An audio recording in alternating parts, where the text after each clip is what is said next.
UP government ने conversion को लेकर के बहुत ही सख्त कानून लागू किया है। क्या आप इस कानून से सहमत हैं? क्या आप सहमत हैं कि अगर आपको इंटर रिलीजन मैरिज करना है तो सरकार से पूछना पड़ेगा? क्या आप सहमत हैं कि इंटर रिलीजन कानून के माध्यम से व्यक्तिगत स्वतंत्रताओं को दबाने की कोशिश की जा रही है? क्या आप सहमत हैं कि अपने मनमाने विचार को लागू करने के लिए बिल्कुल हिटलर शाही की जा रही है? क्या आप सहमत हैं कि तानाशाही रवैया अपनाया जा रहा है और कोर्ट मैरिज को लेकर के युवाओं की इच्छाओं को दबाने की कोशिश की जा रही है? नमस्कार, मैं हूं एडवोकेट सुभाष सिंह और इस वीडियो में इन्हीं सब विषयों पे बात करेंगे। यह सच है कि बड़े पैमाने पर हमने यह भी देखा है कि कई युवा और युवतियां, खासतौर से युवा, अपने धर्म को और अपनी जाति को, इवन अपने सोशल और इकोनॉमिक स्टेटस को छिपा करके पहले प्यार करते हैं और उसके बाद से शादी करते हैं। हमने यह भी देखा है कि कई युवा तो ऐसे भी हैं जिन्होंने अपने पहले धर्म को छिपाया और धर्म को छिपाने के बाद से पहले लिव इन रिलेशनशिप में या फिजिकल रिलेशनशिप बनाया और इस स्टेज पे अपने रिश्ते को लेकर के चले गए जहां से लड़की के लिए वापस होना मुश्किल हो गया। वहां जाकर के बताया कि वो हिंदू नहीं, किसी दूसरे धर्म से है और अपने धर्म को छिपा करके रखा। उसके बाद से उन्होंने कोर्ट मैरिज कर लिया और उसके बाद से लड़की बड़ी मुश्किल से, नाखुशी से कोर्ट मैरिज किया। लेकिन एक दूसरा पक्ष भी है कि देश में संविधान है, फंडामेंटल राइट है और संविधान और फंडामेंटल राइट हमें यह आजादी देता है कि हम अपनी मर्जी से अपने धर्म का पालन कर सकें, अपनी मर्जी से अपने पार्टनर के साथ में या जिसके साथ में भी विवाह करना चाहते हैं, साथ में रहना चाहते हैं, वो निर्णय कर सकें। लेकिन यूपी गवर्नमेंट के द्वारा जो कानून पारित किया गया है, कानून है the Uttar Pradesh prevention of unlawful conversion of religion act 2021। इस एक्ट में रिसेंटली एक अमेंडमेंट किया है, उसके बाद से यह बहुत ही खतरनाक हो गया है।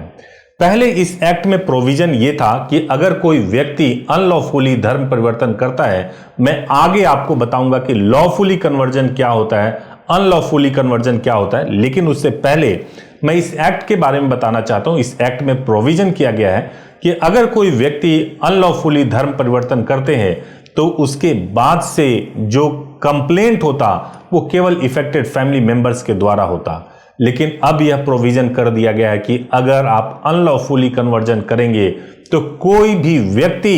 कंप्लेंट कर सकता है और प्रोसिक्यूशन कार्रवाई की जा सकती है, सजा कराया जा सकता है। तो यह अपने आप में काफी गंभीर है कि एक व्यक्ति जिसमें दो परिवार राजी हैं, लड़के और लड़की दोनों के परिवार राजी हैं और धर्म परिवर्तन करके शादी कर लिया, लेकिन समाज के किसी तीसरे व्यक्ति को आपत्ति हो जाए और वो ये बोल दे कि आपने कैसे धर्म परिवर्तन करा लिया या आपने एप्रोप्रिएट तरीके से धर्म परिवर्तन नहीं किया है, इसलिए आपके खिलाफ एफआईआर होना चाहिए और एफआईआर भी लिखवा दे और उसके बाद से आपको उम्र कैद की सजा हो जाए, तो इसी को मैं कह रहा हूं कि ये तानाशाही है, ये हिटलर शाही है। मैं मानता हूं कि गवर्नमेंट के द्वारा कई अच्छे स्टेप्स भी लिए गए हैं, कई ऐसे स्टेप्स हैं जो ना केवल बहुत बेहतर है बल्कि इस कानून के माध्यम से एक प्रॉब्लम को सॉल्व करने के लिए गवर्नमेंट ने दूसरे प्रॉब्लम को पैदा कर दिया है।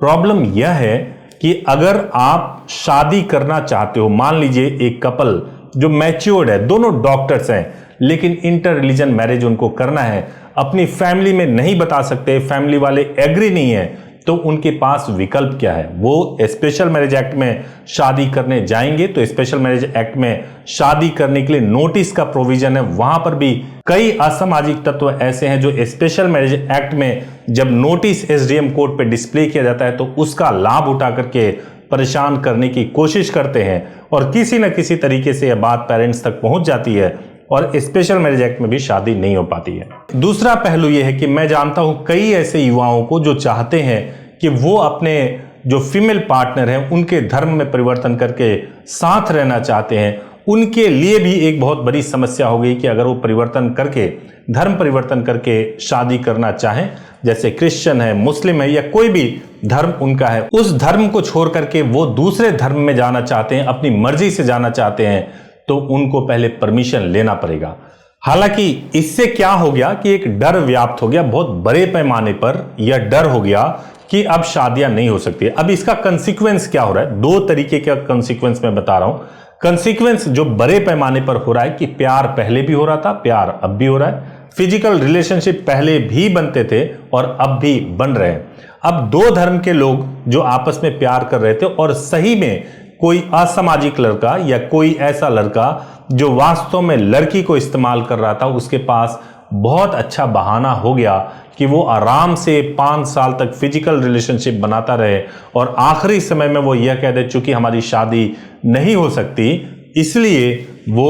अब शादी नहीं कर सकता और रिश्ते को समाप्त कर दे, क्योंकि प्रोविजन ही नहीं है शादी करने के लिए, स्पेशल में कर नहीं सकते, घर वाले नहीं मान रहे, विटनेस के तौर पे नहीं आएंगे, बहुत समस्याएं हो जाएंगी, पता चल जाएगा, तो स्पेशल मैरिज एक्ट में कर नहीं सकते और कन्वर्जन कराने का जो प्रोसीजर है उसमें घर में पता चल ही जाएगा। ऐसी स्थिति में उनके पास में एक बेनिफिट, उनके पास में एक अपने क्राइम को छिपाने का एक बहुत अच्छा अवसर मिल गया है।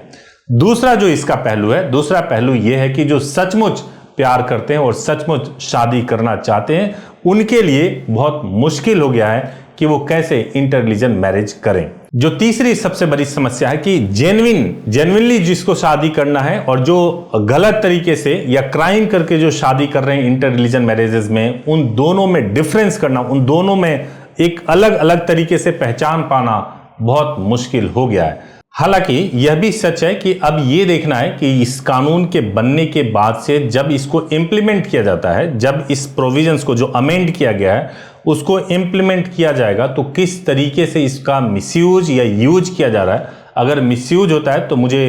पूरा यकीन है कि गवर्नमेंट इस पर जरूर सोचेगी और सोच करके बदलाव भी करेगी, क्योंकि किसी भी गवर्नमेंट का जो एजेंडा है वो किसी खास कम्युनिटी को हैरेस करने का नहीं हो सकता। उनका एजेंडा डेफिनेटली वेलफेयर का ही होना चाहिए और वेलफेयर के नजरिए से ही अगर देखा जाए तो अगर कुछ ऐसा लूप होल्स मिलता है जो बाद में पता चलता है तो डेफिनेटली इसको ठीक किया जाना चाहिए। कोर्ट मैरिज या लीगल सब्जेक्ट्स पे अगर आपको कोई भी नॉलेज चाहिए, अगर आपको कुछ भी जानकारी चाहिए तो आप हमारे हेल्पलाइन नंबर पे 8800 444 555 पर कॉल कर सकते हैं और कॉल करके बात कर सकते हैं। Thank you so much for watching this video. Thank you so much.